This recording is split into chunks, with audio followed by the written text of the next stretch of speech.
प्रसार भारती अभिलेखागार की प्रस्तुति सदाबहार सुनहरे दौर का अनमोल खजाना।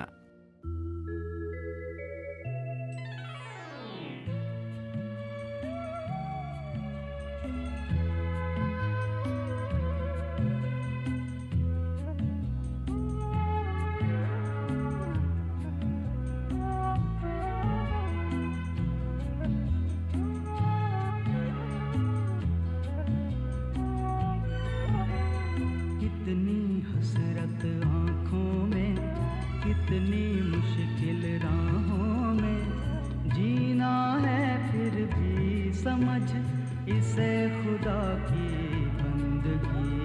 थोड़ी सी ये जिंदगी, थोड़ी सी ये जिंदगी, थोड़ी सी ये जिंदगी, थोड़ी सी ये जिंदगी।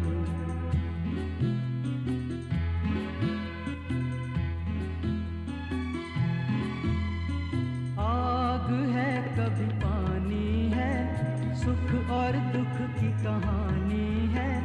हंस के चाहे रो के काट, थोड़ी सी जिंदगानी है। देख यूं ही ना कट जाए, समझ से ना दिल लगी। थोड़ी सी ये जिंदगी, थोड़ी सी ये जिंदगी।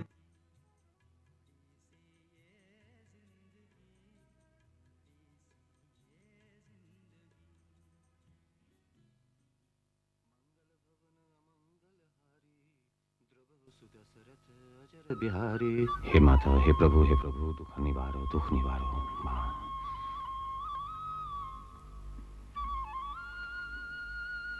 बाबूजी प्रणाम। बेटा अखाड़े जा रहा है? जी हाँ बाबूजी।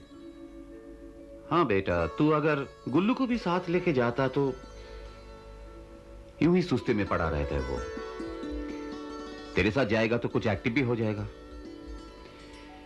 क्या जाने कॉलेज टाइम पर जाता है भी नहीं। बाबूजी उसे तो वैसे भी एक्सरसाइज का शौक नहीं है। मैं तो आज वैसे ही लेट हो गया। उसे लेकर जाऊंगा तो और लेट हो जाऊंगा। अच्छा अच्छा, तू जा। बाबूजी आज तो मुझको लाला नन्नूमल को किराया देने भी जाना है ना? जाना तो है बेटा, पर मैं सोच रहा हूं कि दफ्तर के बाद किराया देने के लिए मैं ही चला जाऊं। बड़े दिन हो गए उनसे नहीं मिले। इस बहाने उनके साथ मुलाकात भी हो जाएगी। ठीक है बाबूजी।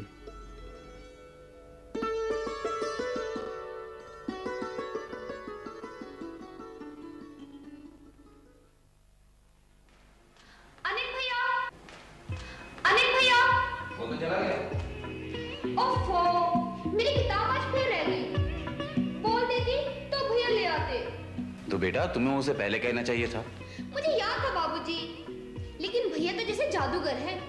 अभी तो सो रहे थे और अभी मैं बस अंदर क्या गई, इतनी देर में गायब। बेटा अनिल बेटा टाइम का बड़ा पाबंद है। और सुनो बेटी, तुमने सुनील भैया को चाय दे दी? वो तो भी पढ़ाई कर रहे हैं। तो जरा गुल्लू महाराज को जगा दो। नहीं, उसे जगाने की कोई जरूरत नहीं है।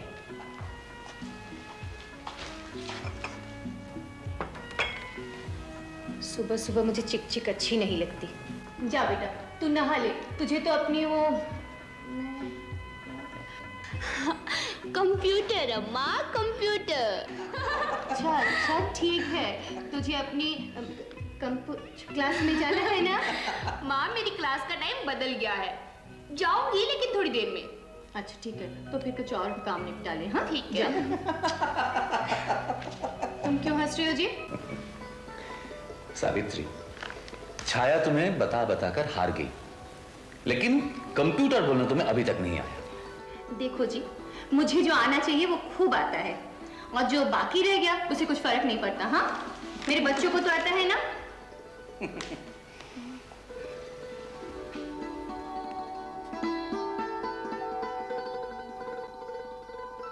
कंप्यूटर मुझे आ गया जी।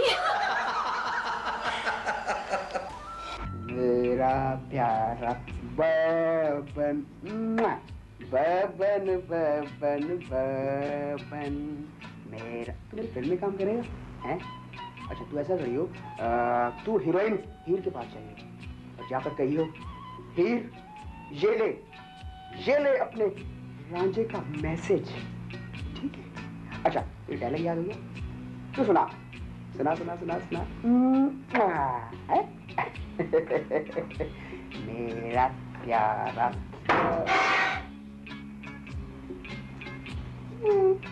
विलन गया, अपना डरना बबन, अपना डरना डांस डांस डांस डांस।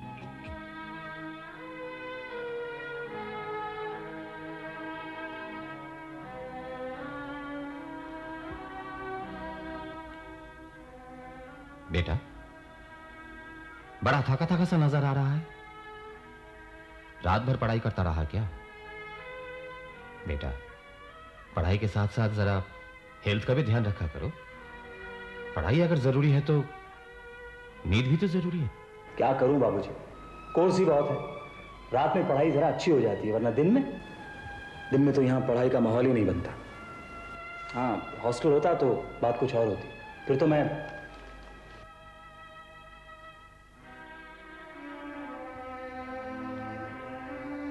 तेरी परेशानी में समझता हूं बेटा। मैं कोशिश कर रहा हूं, पर क्या करूं? चाहकर भी कुछ बात बन नहीं पा रही है।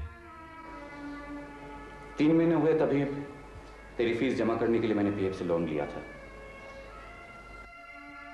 अब इतनी जल्दी दोबारा अप्लाई करूं,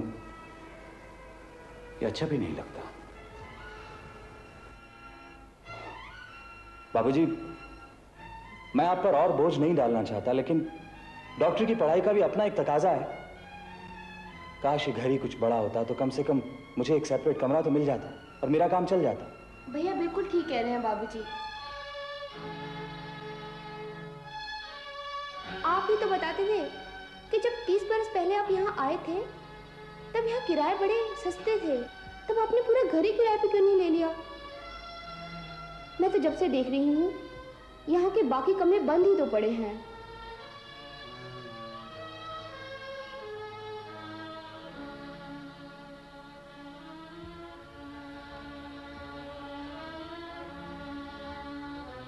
शायद तुम ठीक ही कह रहे हो बेटी, लेकिन बेटा तब मैं अकेला था। फिर शादी हुई, तुम्हारी मां आई, तब तो ये 2.5 कमरे का मकान ही हमारे लिए काफी था। यह ख्याल भी नहीं आया था कि परिवार इतना बढ़ेगा। पर बाबूजी, इतने सालों में तो आप अपना मकान बना सकते थे। कहां बेटा, मेरे पास इतने पैसे कभी हुए ही नहीं, और जब सोचा भी तो 5 साल थे तो मकान 1000 का, 1000 हुए तो मकान 1,00,000 का, और अब छाया दीदी, ओ छाया दीदी, डॉक्टर भैया आपका फोन है। मैं अभी आता हूँ बाबूजी।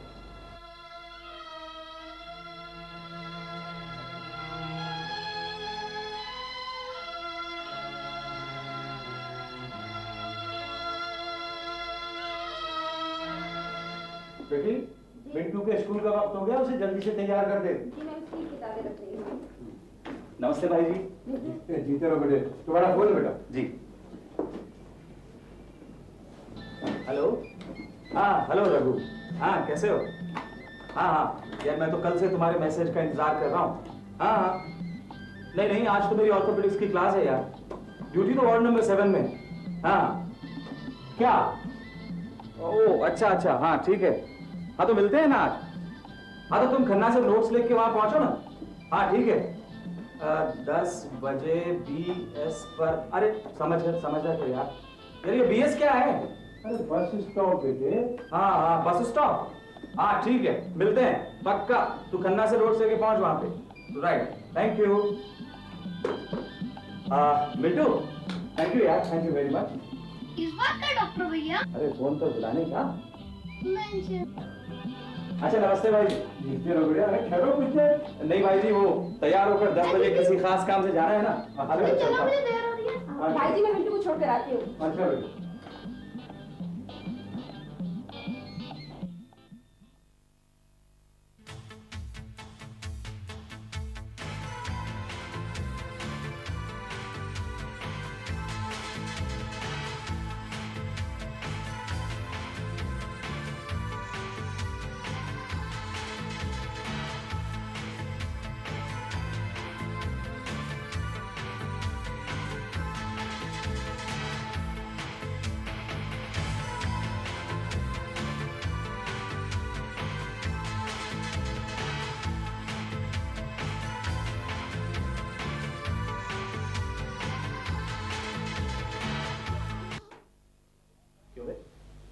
सुबह सुबह दिमाग खराब हो गया तेरा, ये बंदरों की तरह नाच रहा है तू। भैया आपको क्या पता तुम्हें का सवाल? अरे भाग यहाँ से। क्यों? भाग, मुझे तैयार होकर कॉलेज जाना है। तब मुझे भी तो म्यूजिक सुनना है। रहो। जब देखो पढ़ाई पढ़ाई पढ़ाई, मेरा वैसे इस घर में कुछ है ही नहीं।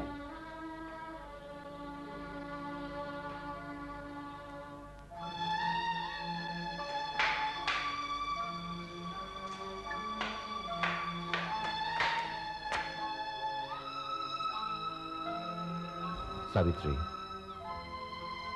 बच्चे ठीक ही कह रहे हैं। ये घर अब सचमुच हमारे लिए छोटा पड़ गया है। एक बात कहूँ जी, आप लाला नन्नूमल से ये बाकी का मकान भी किराए पर लेने की बात क्यों नहीं कर लेते? मैं कहती हूँ कि जब आप किराया देने के लिए जा ही रहे हैं, मौका लगे तो लाला जी का मुंह देखकर एक बार बात कर लीजिए। तुमने कहा और उन्होंने हाँ कर दिया? देखो सावित्री, 30 वर्ष पहले की बात तो और थी। तब सस्ता जमाना था, मकान भी बहुत थे। लेकिन जानती हो, अब इस महान नगरी में किराए आसमान को छू रहे हैं और कोई किसी को यूं ही मकान किराए पर नहीं दे देता। आप लाला जी के लिए कोई थोड़े ही है। आपने तो उनकी इतनी सेवा की है। आजकल थोड़ा आपका आना जाना कम हो गया है। विलायत में थी, उनकी घरवाली और दोनों बेटे तो वो बीमार पड़े, तब आपने तो उनकी सेवा की है। एक बार ठीक हो जाने के बाद मुझसे कह रहे थे, बहू शिवनाथ ने ही मुझे बचाया, वरना मेरी तो उम्र पूरी हो गई थी। लेकिन सावित्री, ये सब मैंने किसी फल की इच्छा से नहीं किया। अजी, मैंने आपसे कब कहा कि अपने फल के लिए किया? अब इंसान ही तो इंसान के काम आता है ना। अगर आप इंसान हैं तो क्या लाला जी इंसान नहीं है? प्रभु चाहेंगे तो लाला जी जरूर हाँ कह देंगे। ठीक है, तुम कहती हो तो मैं बात कर लूंगा। लेकिन सावित्री, मुझे नहीं लगता है कि वो राजी हो जाएंगे। बेटा जी बोल। तू कॉलेज जा रहा है? अब जी हाँ, मुझे भी छोड़ देना। आपको बाबूजी क्या है कि मुझे जरा वो आइए। अच्छा सावित्री,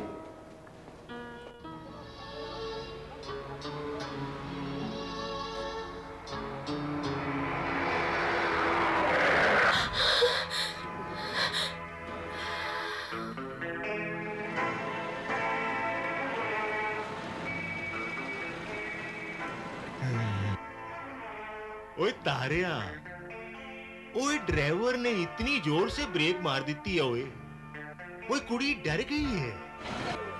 बदतमीज। ओ बदतमीज नहीं जी, ये हमारी दुकान है, ब्रेक तो मारनी थी ना।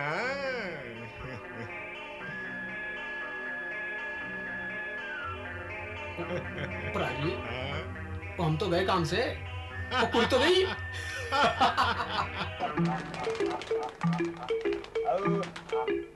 यार मुझे भी जाकर खाना खाना है।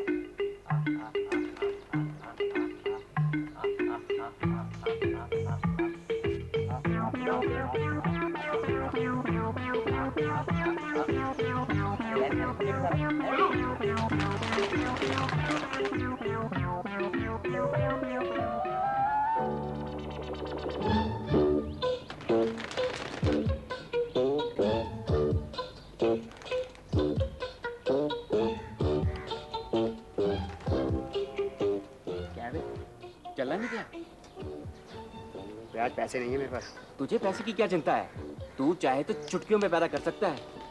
और फिर तेरा बाप तो गया ना। ओए तमीज। अरे गुरु चलना, आज बिजली बाबा ने अपना कैलकुलेशन एकदम फिट लगाया है। 8 आ ही आए। सच कह रहा है? सच गुरु, तेरी जान की कसम। ऐसा तो निकल पतली गली से, आता हूँ मैं। ठीक है गुरु, बट जल्दी आना। क्यों पप्पू मियाँ, आ जाएगा अट्ठा? लगा दे।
सुबह सुबह दिमाग खराब मत कर तू मेरा। मैं झूठ बोल रही हूँ? हाँ तू झूठ बोल रही है। तू झूठ बोल रहा है। तू झूठ बोल रही है।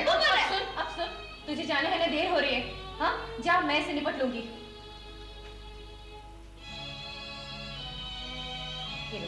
ये लो 50 रुपए और जाओ।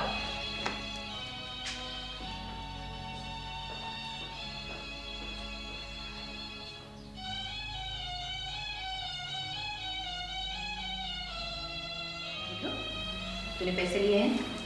सॉरी अम्मा। सॉरी के बच्चे, तू बाज क्यों नहीं आता रे? अब कह तो दिया, गलती हो गई। अब 20 रुपए के लिए मेरी जान ले लोगी क्या? बात 20 रुपयों की नहीं है, बात तेरी हरकतों की है। ऐसी कौन सी हरकत कर दी मैंने? डाका डाल दिया क्या? 20 रुपए तो लिए थे, बताने वाला था तो छाया चलाने लग गई। अब वो गई तो तुम शुरू हो गई। करना हुआ जेल हो गया। हाँ हाँ, जो ठीक बात कहते हैं, तुझे घर जेल लगने लगता है। जब फेल होकर घर बैठोगे ना, तब मैं पूछूंगी। तुम अगर कुछ देर यूं ही बोलती रही ना, फेल हो ना हो, पागल जरूर हो जाऊंगा मैं। अच्छा जा जा जा जा। अच्छा अम्मा 30 रुपए और दे दो। कौन से 20 रुपए? छाया को सुबह सुबह 50 रुपए और मुझे 20, ऊपर से चोरी का इल्जाम अलग से। लेना अम्मा, मुझे कॉलेज के लिए तैयार क्यों रहती है? हाँ, अभी देती हूँ। कहो भाई शिवनाथ। नमस्ते लाला जी। नमस्ते नमस्ते। आज हमारी याद कैसे आ गई? तुम तो इधर का रास्ता ही भूल गए। नहीं लाला जी नहीं, परिवार की जिम्मेदारियों में फंसकर रह गया था। अरे भाई हफ्ते 10 दिन में न सही, महीने 2 महीने में चक्कर लगा लिया करो, तुम्हें देखकर आत्मा प्रसन्न हो जाती है। मेरी भी आपसे मिलने की बड़ी इच्छा हो रही थी, इसलिए चला है। सोचा किराया भी दे आओ, आपसे मिलना भी हो जाएगा। अरे भाई ये सारा हिसाब किताब तो मुनीम जी रखते हैं, खैर लाए हो तो दे दो। ये लीजिए। और सुनाओ, घर में सब कैसे हैं? बहुरानी ठीक है? सब आपका आशीर्वाद है। अरे शिवनाथ, तुम्हारा बेटा डॉक्टरी पढ़ रहा था जी। क्या नाम उसका? सुनील। सुनील जी हाँ। कहाँ तक पहुंचा? बस MBBS का आखिरी साल है उसका। अरे शिवनाथ, तुम्हारी मेहनत रंग ला रही है। हाँ। सब आपकी दुआ है लाला जी। लाला जी। बोलो शिवनाथ, कुछ कहना चाहते हो? आज मैं आपके पास एक जरूरी काम से आया। हाँ हाँ बोलो ना शिवनाथ, संकोच कैसा? तुमने तो आज तक मुझसे किसी काम के लिए कहा ही नहीं, हमेशा तुम ही मेरे काम आते रहे। लाला जी, आपसे जब मकान किराए पर लिया था, आपने तो तब भी मुझे कहा था, लेकिन मैं ही। हाँ हाँ कहो। लाला जी, मेरा परिवार अब बढ़ गया है, और आप तो जानती हैं कि जैसे जैसे परिवार बढ़ता है, मकान भी छोटा होता जाता है।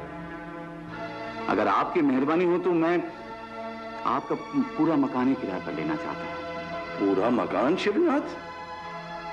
तुम तो जानते ही हो तब की बात और थी, अब जमाना कुछ और है। तुम्हें कुछ अंदाजा भी है शिवनाथ? किराए कितने बढ़ गए हैं, जगहों की कीमत कितनी ज्यादा हो गई है। मुझे खूब अंदाजा है लाला जी, लेकिन मैं अपनी हैसियत देखकर नहीं, मैं तो आपकी हैसियत देखकर यहां आया हूं।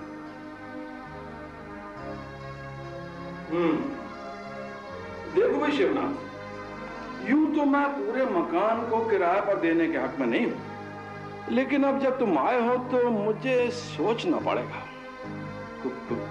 कोई बात नहीं है लाला जी, मैंने तो यूं ही गुजारिश की थी। अच्छा अब मैं चलता हूं। अरे शिवनाथ, अरे बैठो तो बैठो। अरे शिवनाथ, तुमने मेरी पूरी बात तो सुनी ही नहीं। हाँ, शायद मैं तुम्हें पूरा मकान तो किराए पर नहीं दूं।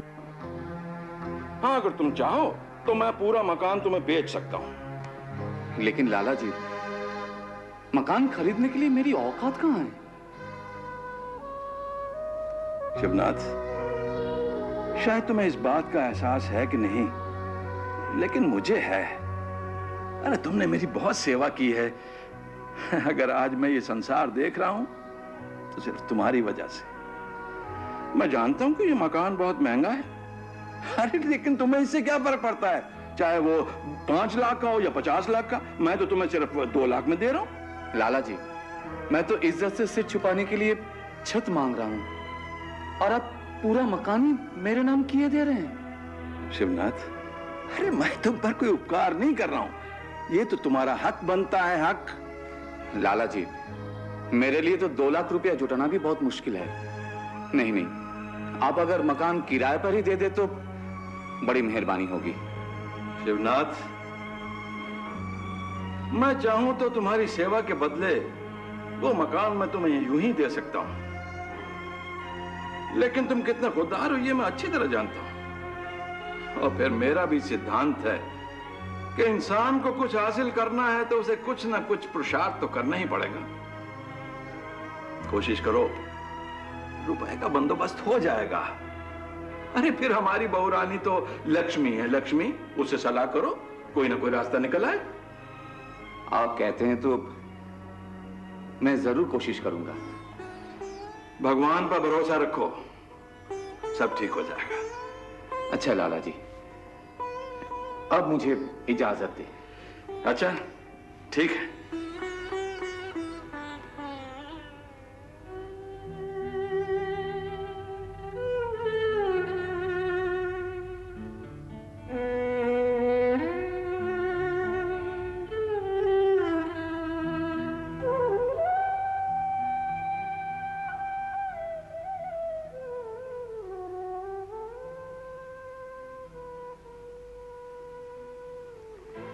मैंने तो अपनी जिंदगी में इतना पैसा कभी एक साथ नहीं देखा है। मेरी मानो तो हम सब मिलजुल कर इस घर में गुजारा कर लेंगे। क्या जरूरत है ज्यादा जगह की? हाँ, अगर जगह चाहिए तो उसके लिए पैसा भी तो चाहिए। लेकिन बाबूजी, आज के जमाने में 2 लाख रुपए बहुत ज्यादा नहीं होते। बेटा, जमाने के लिए नहीं होते होंगे या लाला नन्नूमल के लिए नहीं होते होंगे, लेकिन मेरे लिए है। मेरे लिए तो 1 लाख रुपया भी बहुत ज्यादा है। देखो जी, मन छोटा करने से कुछ नहीं होगा। आप ही तो कहते हैं ना कि ये मकान 10 लाख से कम नहीं है। अब अगर लिहाज में लाला जी इसे औने पौने में दे रहे हैं, ये तो हमारी किस्मत है। मैं तो कहती हूँ जी, ऐसा मौका जाने मत दो। साबित तुम ऐसे कह रही हो जैसे पैसे पेड़ पर लगते हैं। इसमें गुस्सा खाने की तो कोई बात ही नहीं है। मैं तो इसीलिए कह रही थी कि कल बच्चों का ब्याह होगा, बहुएं आएंगी तो कहाँ रखूंगी। अम्मा, तुम मेरी फिक्र मत करो, मैं तो बाल ब्रह्मचारी हूँ। हाँ, भाभी आएगी तो मकान जरूर बड़ा चाहिए। क्यों सुनील भैया? अबे चुप है ब्रह्मचारी, यहाँ पढ़ने के लिए तो एक अलग कमरा है नहीं। देखो भाई, तुम सब लोग यहाँ बैठे हो तो एक बार सोच समझ कर फैसला कर लो। मेरी समझ में नहीं आ रहा इसमें इतना सोचने विचारने की क्या बात है। राठी अंकल ने तो 4-4 मकान यूं ही बना लिए। 4 बेटे 4 मकान। उस आदमी से मेरी तुलना करेगा तू? है मालूम है उसने मकान कैसे बनाया है? अपना जमीर बेचकर, लोगों से रिश्वत ले लेकर। तू क्या चाहता है कि मैं भी रिश्वत लूं? लेकिन बाबूजी। सुनील भैया, तेरे बाबूजी को अगर पाप की कमाई करनी होती तो हमारा घर तो कब का भर गया होता। लेकिन तेरे बाबूजी ने इज्जत बहुत कमाई है। छोड़ो अम्मा, ऐसी इज्जत का क्या फायदा जिसको बनाए रखने के लिए पैसे को लोगों का मुंह देखना पड़े। अम्मा, आजकल के जमाने में पैसा है तो सब कुछ है, पैसा नहीं तो कुछ भी नहीं। अब सतीश के बाप अनुचंद को देख लो, कौन नहीं जानता, दुनिया भर की धांधली करके रईस बनाया वो, लेकिन फिर भी मोहल्ले के हर फंक्शन में वही चीफ गेस्ट होता है। देख बेटा, तेरी बाबूजी की इज्जत कोई लोग दिखावे की नहीं है। नहीं तो 10 लाख का मकान कोई 2 लाख में नहीं दे देता यूं ही। तो खरीद लो ना, इज्जत से 2 लाख भी इकट्ठे हो जाएंगे। बुल्लू तू जाएगा नहीं यहाँ से?